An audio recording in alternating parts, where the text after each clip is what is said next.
Hello everyone. I hope all are good and focused to your studies also.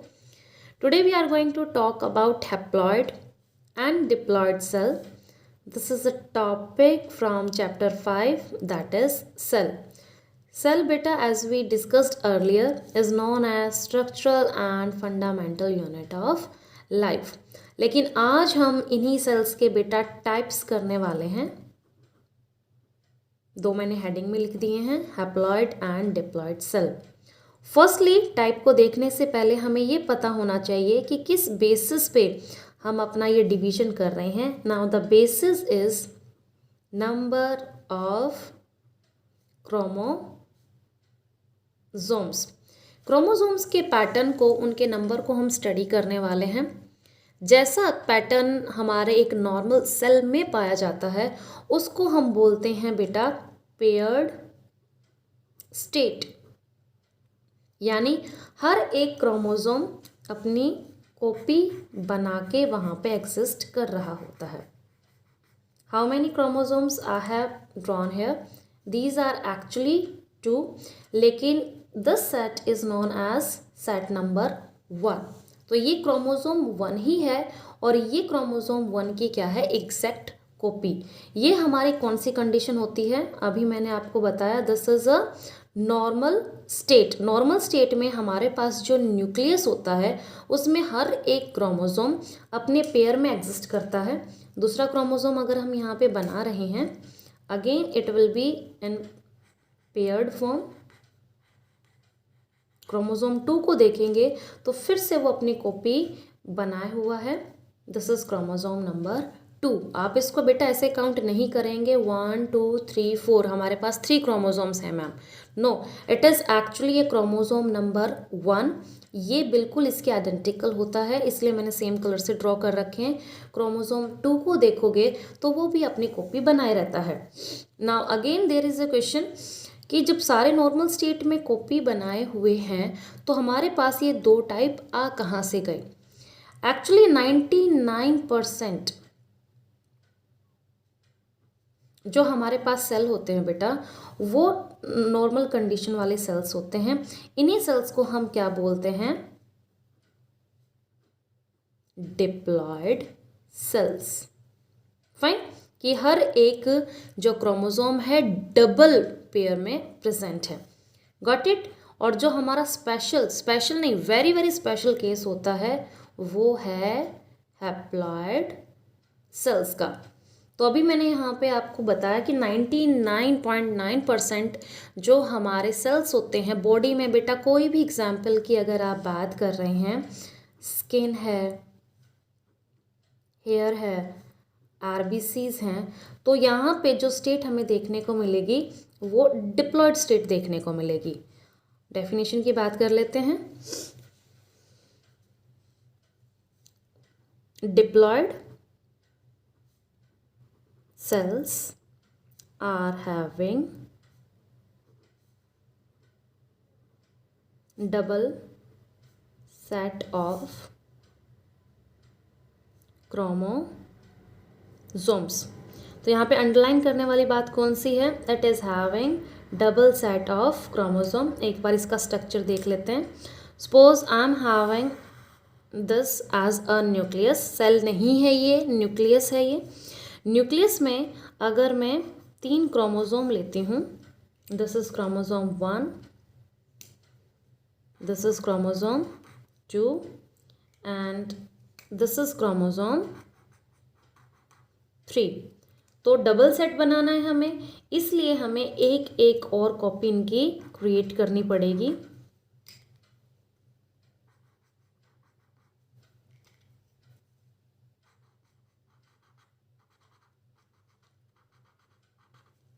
तो ऐसी condition हमारे nucleus में अगर प्रेजेंट है, again number 1, number 2 and this is number 3।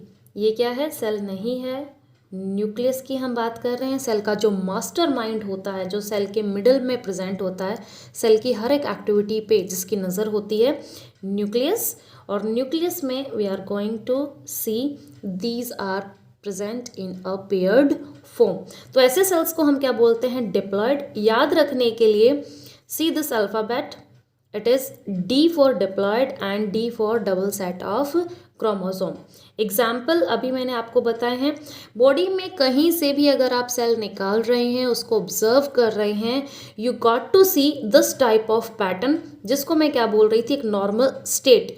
यानी randomly हमारे पास अगर 99.9% में से कोई भी एक सेल का एग्जाम्पल हम ले लेते हैं, so this will be the condition.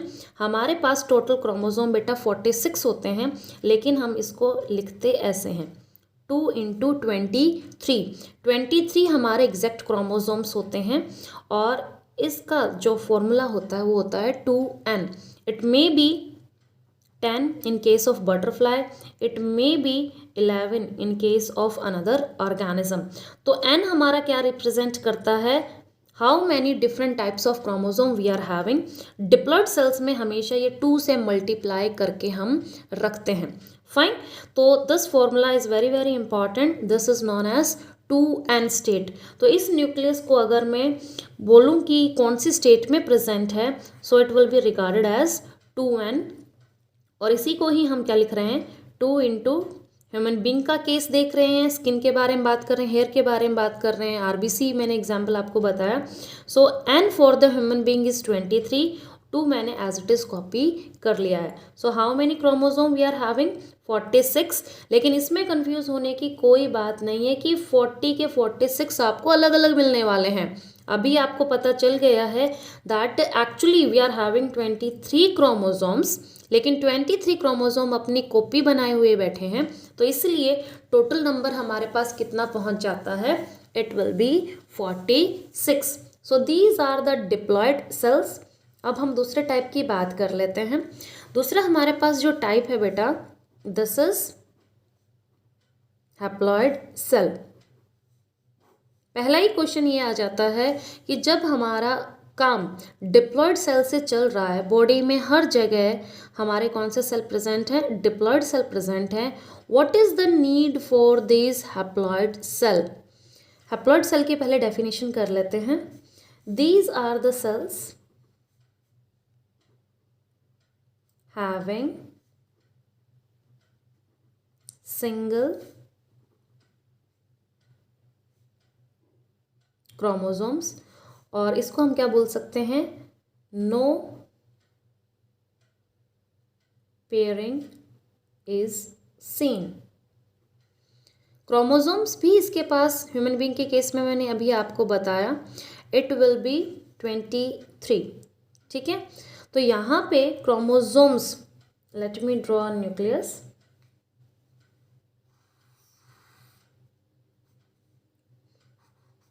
Chromosome बेटा यहाँ पे 23 ही होंगे. एन की वैल्यू अभी मैंने आपको बताई, ह्यूमन बीइंग के केस में क्या है, ये 23 होती है. लेकिन यहाँ पे आपने डेफिनेशन में अभी देखा that there will be no pairing और सेल्स हैविंग सिंगल क्रोमोसोम. यहाँ पे हम इस चीज़ को अंडरलाइन करेंगे, हाईलाइट करेंगे, जैसे हमने डिप्लॉयड में डबल सेट को किया था. तो यहाँ पे this is chromosome 1, this is chromosome 2, this is chromosome 3. ऐसी स्टेट होती है हमारे हैप्लॉयड सेल के न्यूक्लियस की. क्रोमोसोम्स तो हैं बट कोई भी पेयर्ड अपना पार्टनर लेके नहीं बैठा हुआ है.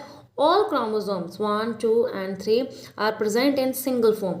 इसलिए यहाँ से जो इसका फॉर्मूला निकल के आता था वो क्या है, n. यानी n ह्यूमन बीइंग के लिए कितना है, 23.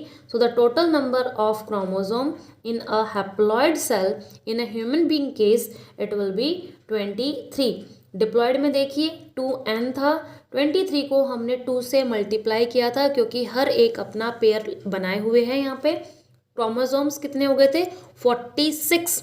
यानी रेंडमली हमारी बॉडी से आप कोई भी सेल पिक करने वाले हैं तो और उसके क्रोमोसोम्स अगर आप काउंट करेंगे, so you will be get to know that these are the 46 in number. But ये हमारे पास स्पेशल सेल्स हैं, हैप्लॉयड सेल्स. जैसे अभी एक क्वेश्चन मैंने पुट ऑन किया था that what is the need. जब हमारा काम डिप्लॉयड सेल से चल रहा था तो हैप्लॉयड सेल्स बनाने की रिक्वायरमेंट क्या थी. नीड है बेटा for the process of reproduction. Diploid cell क्या होते हैं, अगर ये रिप्रोडक्शन करते हैं तो अपनी एग्जैक्ट कॉपी बना लेते हैं, यानी आरबीसी का अगर रिप्रोडक्शन हो रहा है वो आरबीसी ही बनाएगा।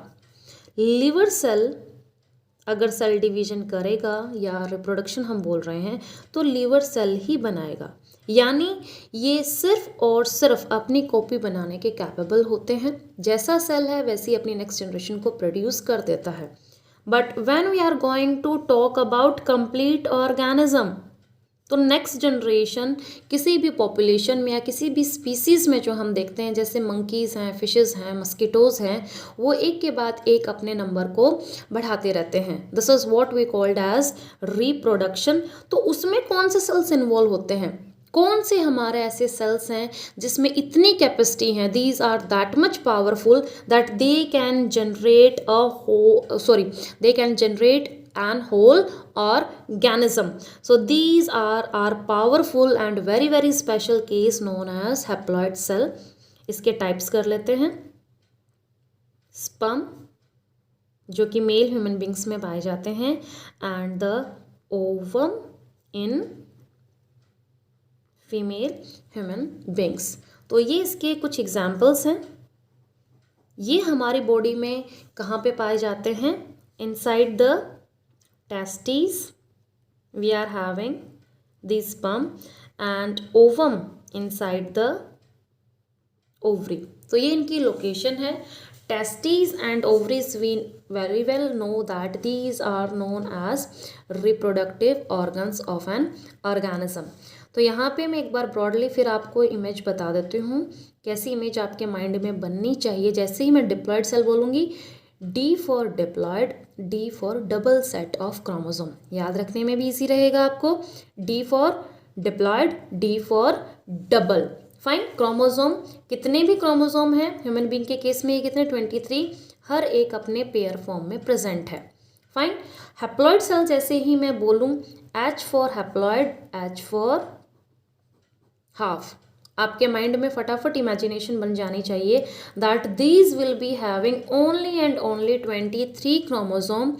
Again and again I am repeating, बेटा यहाँ पे मैं ह्यूमन बीइंग का एग्जाम्पल लेके चल रही हूँ। तो ये जो 23 नंबर लिखा है मैंने बटरफ्लाई के केस में, या फिर जो अलग अलग प्लांट्स हैं, माइक्रो ऑर्गेनिज्म है, उसमें अलग अलग नंबर ऑफ एन हमें देखने को मिलता है। So only 23 is in reference of human beings. Haploid cells कोई भी पेयर नहीं बना रहे हैं, क्रोमोसोम हैं लेकिन सिर्फ और सिर्फ 23 हैं, इनका कोई भी आपको पेयर्ड स्टेट देखने को नहीं मिलेगा। यहाँ पे मैंने एग्जाम्पल्स लिखे हैं, जैसे आरबीसी हैं, लिवर सेल्स हैं, स्किन है, हेयर है। तो ये सारे किसके एग्जाम्पल हैं, डिप्लॉयड सेल के। बॉडी के जो हमारे पास 99.9% सेल्स होते हैं वो कौन से होते हैं, डिप्लॉयड सेल। हैप्लॉयड सेल्स कहाँ पे पाए जाते हैं, रिप्रोडक्टिव ऑर्गन्स में। The best example is sperm and ovum. Here we are going to talk about their function. हमारी बॉडी में ये दोनों सेल कौन कौन से काम या कौन कौन से इनकी जो यूटिलिटीज़ हैं उसको परफॉर्म करने के लिए डिज़ाइन कर रखे हैं। The function is, firstly we are going to talk about diploid cell. ये बॉडी के बेटा वेजिटेटिव सेल्स, यहाँ पे एक दूसरा मैं इसका सिनोनिम लिख रही हूँ, कंफ्यूज होने की कोई रिक्वायरमेंट नहीं है। यहाँ पे डिप्लॉयड सेल का ही दूसरा नाम वेजिटेटिव सेल्स होता है। When we are going to talk about plants, आपने देखा होगा प्लांट में हम स्टेम, अगर रोज़ की हम स्पेसिफिक बात करें तो उसकी स्टेम को कहीं से कट करके दूसरे फ्लावर पॉट में अगर हम इंसर्ट कर देते हैं, फर्टिलाइजर्स देते हैं, ह्यूमस देते हैं, वाटर प्रॉपर दे देते हैं उसको, तो वो एक नए प्लांट में ग्रो हो जाती है। सो हमने उसके वहाँ पे हैप्लॉयड सेल्स नहीं लिए हैं। स्टेम की मैं बात कर रही हूँ तो स्टेम में भी क्या थे, डिप्लॉयड सेल्स। और इसी को ही हम सोमैटिक सेल के भी नाम से जानते हैं। जनरली जो सोमैटिक वर्ड होता है हम एनिमल के रेफरेंस में यूज़ करते हैं। So vegetative cell in terms of plant, somatic cells in terms of animal. These are involve in, क्योंकि हम फंक्शन की बात कर रहे हैं, ग्रोथ एंड डेवलपमेंट। आप 9th क्लास के स्टूडेंट हैं। आज अगर आप अपने स्ट्रक्चर की, हाइट की, वेट की बात करते हैं, and we are going to compare that thing when you were 1 month old. आज आप 13 to 14 ईयर ओल्ड हैं। तो यहाँ से अगर आप देखेंगे इस स्टेट तक पहुँचने के लिए बॉडी ने कितनी ग्रोथ, कितनी डेवलपमेंट को शो किया है। So this is only in terms of number of cells. जैसे जैसे हमारी एज इंक्रीज होती जाती है till the time we are going to be an adult, adult के बाद ये जो ग्रोथ है ये आपकी रेस्ट्रिक्ट हो जाती है। It is approximately 10 to 20 years of age. Again I am talking about human being. तो यहाँ पे बेटा हम कॉमन लैंग्वेज में तो ये बोल देते हैं दैट यहाँ पे जो हाइट है, अगर कोई आपको काफ़ी लंबे टाइम बाद देखता है तो बोलते हैं कि आपकी जो हाइट है वो काफ़ी इंक्रीज़ हो गई है, काफ़ी बड़े हो गए हो आप। But actually they are talking about the number of cells. जैसे ही नंबर ऑफ सेल्स इंक्रीज होंगे there will be change in your height and weight. And here I am talking about diploid cells. तो इनका function ही ये होता है किसी organism की जब हमको ग्रोथ करानी है, डेवलपमेंट करानी है, डिप्लॉयड सेल्स अपने काम पे लग जाते हैं, सेल डिवीजन करने लगते हैं। Cell division is what, suppose this is a cell, और वो जब 2 डॉटर सेल्स में स्प्लिट हो जाता है अपनी एग्जैक्ट 2 कॉपीज वो बना लेता है। This is nucleus. So this process is known as cell division. तो जब रिप्रोडक्शन यानी सेल्स का जो सेल डिवीजन है काफ़ी ह्यूज अमाउंट में कैरी ऑन होता है, we got to see this pattern in the living organism. इसलिए ही ज़्यादातर, जैसे पीछे हमने बात की थी, 99.9% जो हमारे बॉडी के सेल्स होते हैं वो डिप्लॉयड टाइप के होते हैं, क्योंकि हमें उनको किस में इन्वॉल्व करना है, ग्रोथ एंड डेवलपमेंट में, जिससे हमारा जो साइज़ है, शेप है, वो चेंज होता रहता है। अब हम हैप्लॉयड सेल के फंक्शन की बात करते हैं। हैप्लॉयड सेल कहाँ पे रिक्वायर्ड होते हैं?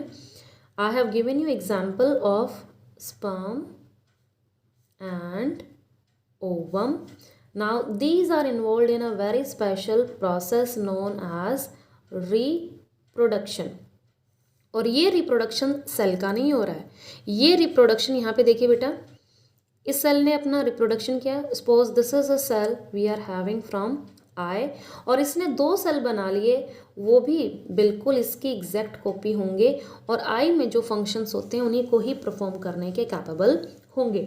लेकिन यहाँ पे suppose I am having a sperm,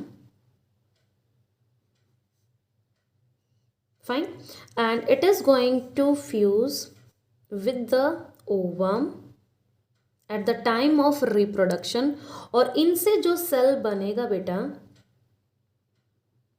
this is what we called as zygote. और ये जाइगोट बेटा पूरे के पूरे ऑर्गेनिज्म की जो भी इंफॉर्मेशन होती है, कितनी उसमें बोन्स लगेंगी, कितना ब्लड है, हार्ट की पोजीशन कहाँ है, कितने हमें कार्डियक टिश्यूज़ लगेंगे, कितने नर्वस टिश्यूज़ बनाने हैं, सर्कुलेटरी सिस्टम को कहाँ प्लेस करना है, सारी की सारी इंफॉर्मेशन एक सिंगल सेल में यहाँ पे डिपॉजिट हो जाती है by the help of these very very special cells, जिसको हम क्या बोल रहे हैं, haploid sales.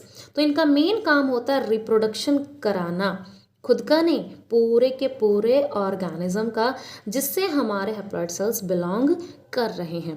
So this is the actual difference between the diploid and haploid cell, कि क्यों हमें 2 टाइप के सेल्स की रिक्वायरमेंट पड़ती है।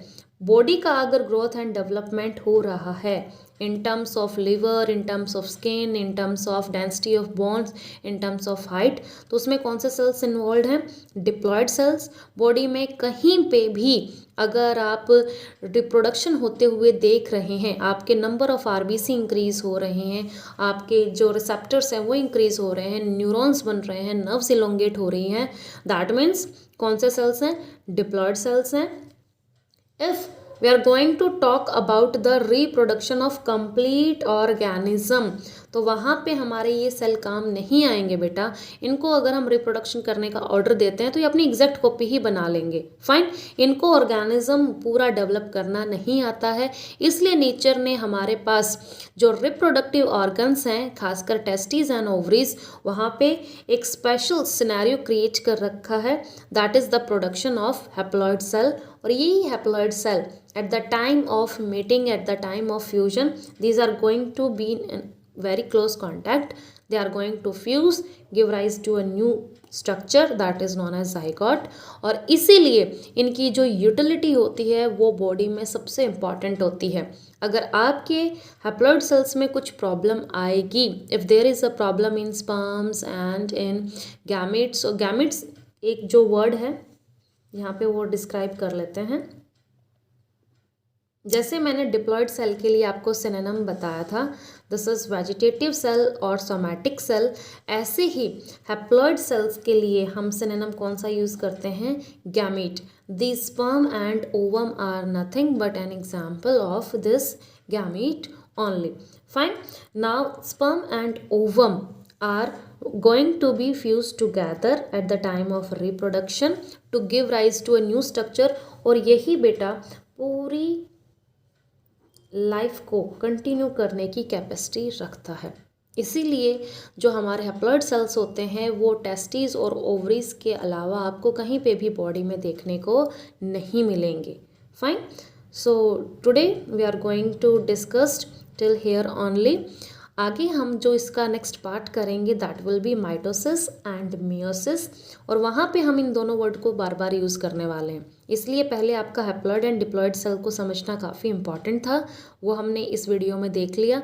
जो नेक्स्ट वीडियो होगी, again we are going to talk about the type of cell division. जो हमने यहाँ पे देखा है, आई का सेल था, उसने 2 सेल बना लिए हैं। फाइन, यहाँ पे स्पर्म एंड ओवम क्रिएट कैसे हुए, what is the sort of mechanism, और इनको हम क्या बोलते हैं, क्या इनका डिटेल प्रोसेस होता है, एक दूसरे से ये कैसे अलग होते हैं। Fine, we are going to do in next video. Thank you everyone.